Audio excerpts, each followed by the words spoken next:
یہ انڈرسٹینڈنگ ہے محترمہ مریم نواز صاحبہ کی، جو مستقبل میں پاکستان کی وزیر اعظم بننا چاہتی ہیں، اور جس کو جو خاندان پٹواریان ہیں یعنی سارے نون لیگی، وہ کہتے ہیں کہ یہ ایک بیکن ہے، ایک light at the end of the tunnel ہے، یہ پاکستانی قوم کو لیڈ کرے گی۔ کونسلر آج تک وہ منتخب نہیں ہو سکی، آپ یہ توقع کر رہے ہیں کہ وہ سائفر پہ عوام کو اویئرنس دے کہ سائفر لکھتا کون ہے، اس کا طریقہ کار کیا ہوتا ہے، اس کی لینگویج کیا ہوتی ہے، بتا سکتی تھی سائفر کا اگر میٹر کر لیتے۔ یہ انڈرسٹینڈنگ ہے محترمہ مریم نواز صاحبہ کی، جو مستقبل میں پاکستان کی وزیر اعظم بننا چاہتی ہیں، اور جس کو جو خاندان پٹواریان ہیں یعنی سارے نون لیگی، وہ کہتے ہیں کہ یہ بیکن ہے، ایک یہ light at the end of the tunnel ہے، یہ پاکستانی قوم کو لیڈ کرے گی۔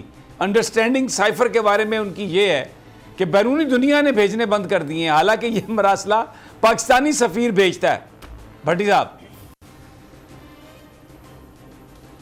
اچھا سبھی صاحب، گزارش یہ ہے کہ موجودہ جو میں بات کرنے لگا ہوں اس سے اس کا کوئی واسطہ نہیں۔ اچھا، ہمارے ایک دوست نے واقعہ سنایا، اس کا دوست تھا، وہ بیچارہ اس نے اسکول میں ایڈمیشن لیا سفارش پہ، کالج میں داخلہ لیا سفارش پہ، نالائق تھا بڑی میری طرح، لکھنا لکھنا نہیں تھا آتا، میڈیکل کالج میں لیا نالائقی پہ، وہ بیچارہ میٹرک نہیں کر سکا۔ ایک دن وہ اپنے دوستوں کے ساتھ بیٹھا تھا، کہتا یار میں کابل تے بڑا ماں، میں ایم اے کر لینا تھی پر میٹرک نہیں کر سکیا۔ تو یہ تو ایک الگ بات ہے۔ محترمہ کو شاید جب وہ پریس کانفرنس کرنے لگی، انہیں سائفر کا مطلب بھی نہیں پتا تھا کہ سائفر کبوتر نہیں ہے جو اڑ کے انڈیا چلے جائے گا، افغانستان چلے جائے گا، امریکہ چلے جائے گا۔ ایک جو بیرون ملک گفتگو ہوتی ہے آپ کے ایمبیسیڈر کے ساتھ، وہاں کی لیڈرشپ کے ساتھ، وہ اس کو اپنے کوڈ میں کر کے پاکستان بھیجتا ہے۔ وہ کہتے ہیں اب باہر سے کوئی نہیں بھیجے گا۔ او بھائی، یہ کوئی منی ٹریل ہے جو کوئی نہیں دے گا؟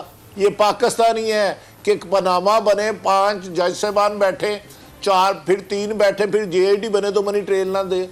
اب بتائیں، محترمہ کو سائفر کا مطلب نہیں پتا، کہتے ہیں چوری کرا دیا۔ اوریجنل تو وزارت داخلہ میں پڑا، خارجہ میں۔ تو ان بیچارے کا آپ تھوڑا سا پینک سمجھیں کہ وہ پچھلے 3.5 سال سے روزے رکھ رہی ہیں کہ صبح میں نے وزیر اعظم بننا ہے، وہ نہیں بن پا رہی۔ وہ 2019 میں نواز شریف صاحب کے ساتھ محترمہ لندن جانا چاہتی تھی، اس این آر او کا حصہ تھا۔ بعد میں عمران خان صاحب نے کہا میں ہر ڈاکو چوروں کو، مبینہ کرپشن میں ملوث لوگوں کو نہیں جانے دوں گا۔ وہ سٹینڈ لے گئے، حالانکہ کچھ لوگ انہیں بھیجنا چاہتے تھے۔ اب پھر وزیر اعظم ان کے چچا بن گئے جنہیں وہ نہیں چاہتے تھے، ان کے چچا کے بیٹے حمزہ شہباز وزیر اعلیٰ بن، ان کی باری نہیں آئی۔ کونسلر آج تک وہ منتخب نہیں ہو سکی، اور آپ یہ توقع کر رہے ہیں کہ وہ سائفر پہ عوام کو اویئرنس دے کہ سائفر لکھتا کون ہے، اس کا طریقہ کار کیا ہوتا ہے، اس کی لینگویج کیا ہوتی ہے۔ امریکہ سے آیا ہے، وہ جاتی عمرہ سے نہیں آیا تھا، ساتھ والے گاؤں سے۔ تو اس میں انہیں اتنا مارجن دیں، وہ بتا سکتی تھی سائفر کا اگر میٹر کر لیتے۔ سوری، میں پھر ادھر آ گیا۔ اگر انہوں نے وزارت خارجہ میں کام کیا ہوتا، ان کے ساتھ جو بیٹھے تھے آپ کے قریبی دوست پرویز بشیر، انہوں نے بھی نہیں ان کو بتایا۔ منزل، رستہ، جذبہ، بھیانک سچائی سے ہٹائے پردے اور توڑ ڈالی جھوٹ کی بیڑیاں۔ سلاخوں سے ڈرنا کیسا جب چٹانوں نے پالا ہو۔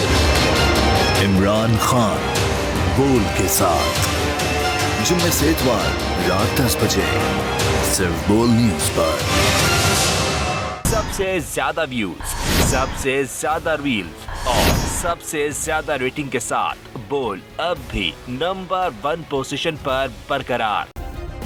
سبسکرائب کریں اور بیل دبائیں تاکہ کوئی خبر رہ نہ جائے۔